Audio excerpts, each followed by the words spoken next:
એટલે આપણે જો અહીંયા જે શીખવાનું છે એ પૂર્ણ વર્ગ બનાવવાની રીતથી આપણે દ્વિઘાત સમીકરણનો ઉકેલ કરવાનો છે. એટલે માટે આપણે આજે બે વસ્તુ સાથે સાથે સમજી લીધી કે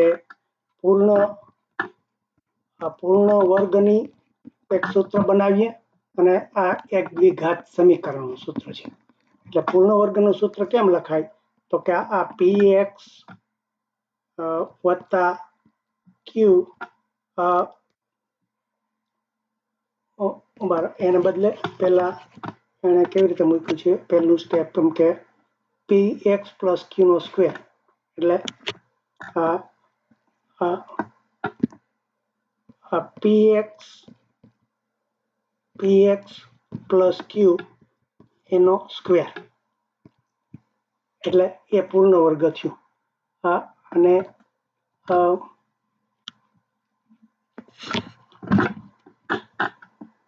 અને એમાં જો પૂર્ણ વર્ગમાં પછી શેષ પાછળ વધે, જ્યારે આપણે દ્વિઘાત સમીકરણ શું થયું, આ બરાબર શૂન્ય થયું. બરોબર, આ આપણે આ રીતે પૂર્ણ વર્ગ આપણે એ રીતે દર્શાવી શકીએ. દ્વિઘાત સમીકરણમાં શું હોય તો કે એમાં ax square plus bx plus c બરાબર 0 હોય. તો હવે આ બે વસ્તુને આપણે આ જે પૂર્ણ વર્ગ છે એનો ઉપયોગ કરવા માટે આપણે આ x ની કિંમત કેવી રીતે શોધવી એ છે. એટલે આ જે પૂર્ણ વર્ગ થાય છે એને આપણે જો છૂટા પાડતા જઈએ, આ px સ્ક્વેર નાનું આપણે મેં કર્યું એમ કે આ px આનો વર્ગ કરીએ તો આ p square x square plus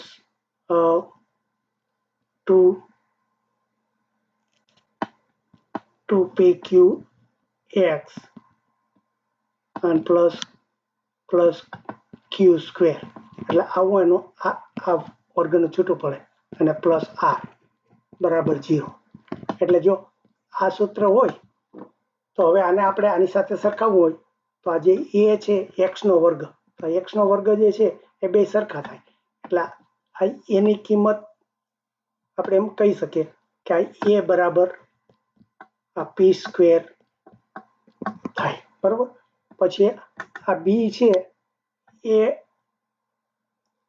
x નો ગુણક, x ને જે સાથે ગુણાકાર થતો હોય આ 2pq છે એ આપણે આ b બરાબર થાય. બરોબર ને, આ 2pq અને આ જે c છે એ અચલ છે. એટલે જો આમાં x નથી એટલે આ બે અચલ જ કહેવાય. એટલે આ બે ને ભેગા કરો તો આ c બરાબર q સ્ક્વેર પ્લસ r થાય. એટલે આ રીતે આપણે આ પૂર્ણ વર્ગ અને આપણું દ્વિઘાત સમીકરણ છે એ બેના સંબંધ આ રીતે બાંધ્યા. બરોબર છે. હવે આપણે આ જે પૂર્ણ વર્ગ છે એમાં થોડુંક આગળ વધારે છે કે ધારો કે આપણે r છે આના બરાબર 0 હોય તો આ જે આપણે c છે, જો આપણે અહીંયાથી જોઈએ કે આ r છે, આ r જો 0 કરતા નાનો હોય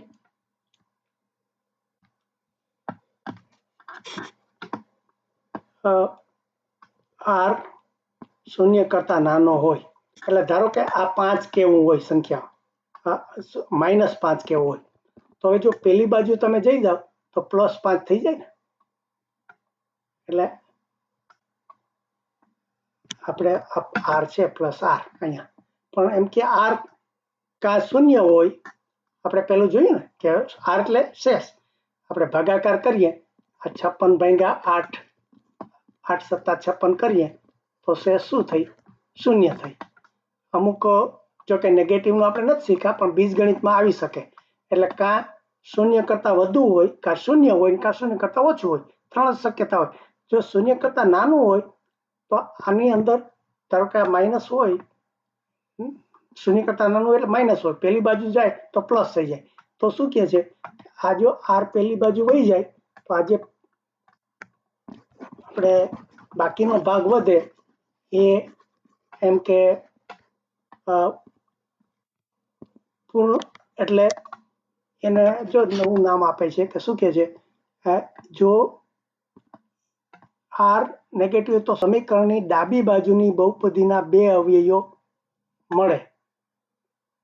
એટલે આપણે આર છે એને માઇનસ હોય તો પેલી બાજુ જતો રહીએ, આ પેલી બાજુ જતો રહીએ તો આ બે અવયવો મળે તો અવયવ થઈ જાય. આપણે વાત કરતા હતા ને કે અમુકમાં અવયવ થાય અમુકમાં ન થાય, તો કરવા હોય તો શું થાય, તો કે ધારો કે આર છે એ નેગેટિવ હોય ને પેલી બાજુ જતો રહીએ તો આ બાજુ અવયવ થઈ જાય. એટલે પછી એના ગમે તે ભાગ જવાબ પડતા હોય. એટલે પેલી શરત આર 0 કરતા નાનું હોય તો અવયવ મળે. પછી બીજું શું કે આર જો આર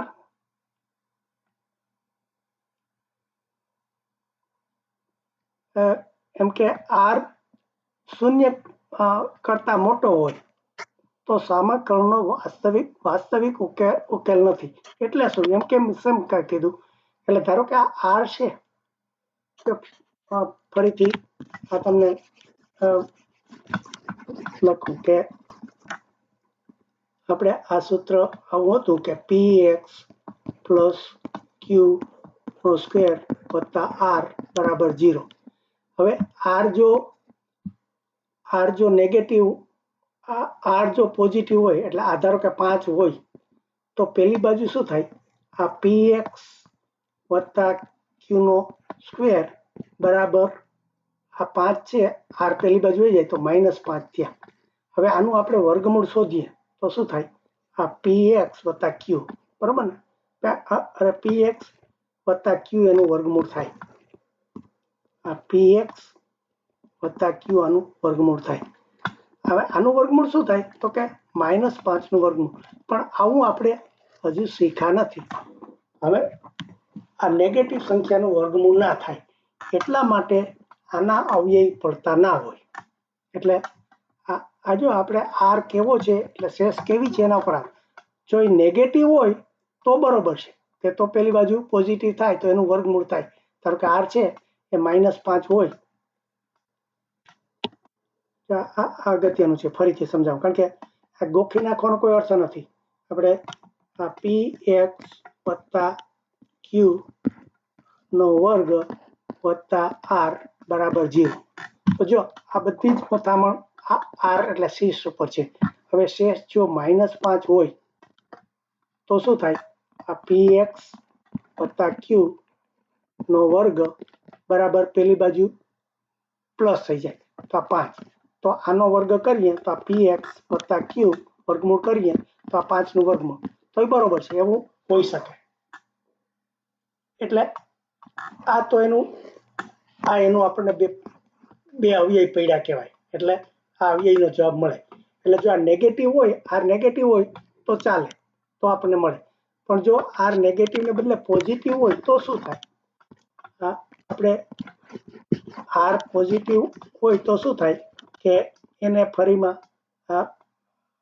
ધારો કે આર +5 હોય તો શું થાય, પેલી બાજુ જાય તો માઇનસ થઈ જાય, તો px પ્લસ ક્યુ નો વર્ગ બરાબર -5.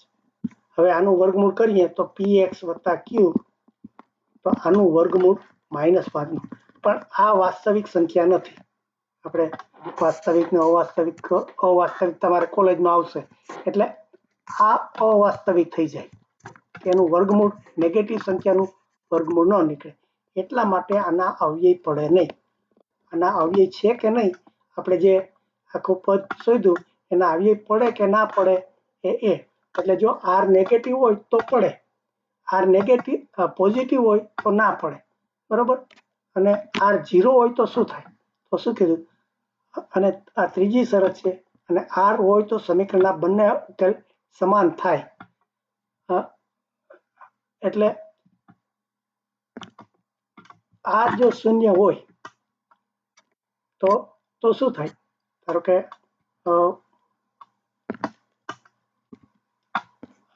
px પ્લસ ક્યુ એનો વર્ગ વત્તા આર બરાબર 0. તો હવે જો આર 0 હોય તો શું થાય, બધું કરી નાખ તો આ સૂત્ર આવું થઈ જાય, px વત્તા ક્યુ એનો વર્ગ બરાબર 0 એવું થાય.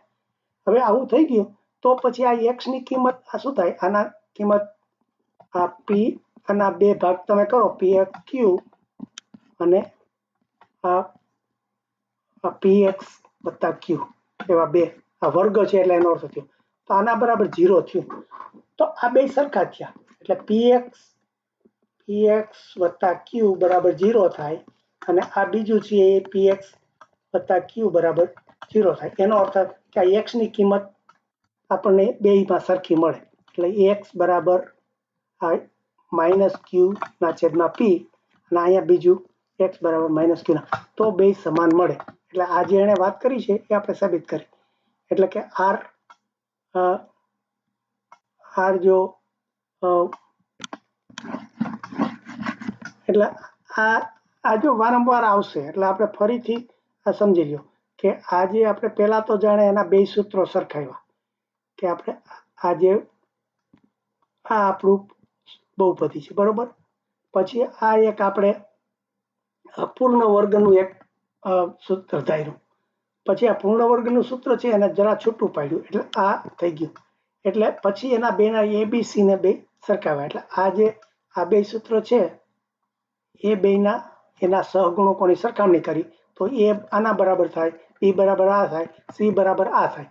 હવે એમાં સી બરાબર જે છે એમાં તમે આ પાછે આપણે પૂર્ણ વર્ગ તરફ જોઈએ તો આજે pq plus px plus q નો વર્ગ વત્તા r એના તરફ જોવાનું, એમાં r એક છૂટો છે એ જો આ નાનો હોય તો એના અવયવો મળે, એને બે અવયવો મળે, બે જુદા જુદા r જો r નેગેટિવ હોય આ ખાસ સમજવાનું છે કે r જો નેગેટિવ હોય તો એના બે અવયવ મળે કે કારણ કે આના બે જુદા જુદા ભાગ થાય. જો r પોઝિટિવ હોય તો પેલી બાજુ જાય તો નેગેટિવ થાય તો એનો કોઈ જવાબ ના મળે, ઉકેલ ના મળે અને જો r 0 હોય તો આ x ના બે જે કિંમત મળે એ બે સરખી થાય. એટલે આ ત્રણ શક્યતાઓ છે એ આપણે આગળ પણ ગ્રાફની રીતે અને બીજી રીતે આપણે અવયવ પાડવાની રીતે શીખી ગયા હતા. હવે અહીંયા સૂત્રની રીતે આપણે કરવાના છીએ એટલે આ જે પૂર્ણ વર્ગ છે એનો આ રીતે ઉપયોગ છે. એટલે આટલી વસ્તુ આ બેની સરખામણી છે એ બરોબર સમજાઈ જવી જોઈએ અને આજે આ r ની ત્રણ શક્યતા છે તો ત્રણ એના જવાબ હોઈ શકે. એટલે હવે પછી આ પૂર્ણ વર્ગમાં આપણે ઊંડા ઉતરશું, આપણે જે આગળ શીખ્યા હતા એનો કેવી રીતે ઉપયોગ કરશું એ પછી આવશે, પણ આ બંનેની સરખામણી સમજાઈ જવી જોઈએ કે આપણને આજે આપણું આ જે આપણું ધ્યેય જ છે કે આ ax સ્ક્વેર પ્લસ બી સ્ક્વેર સી છે એમાંથી એના ઉપરથી આપણે સી એક્સ ની કિંમત શોધવાની છે.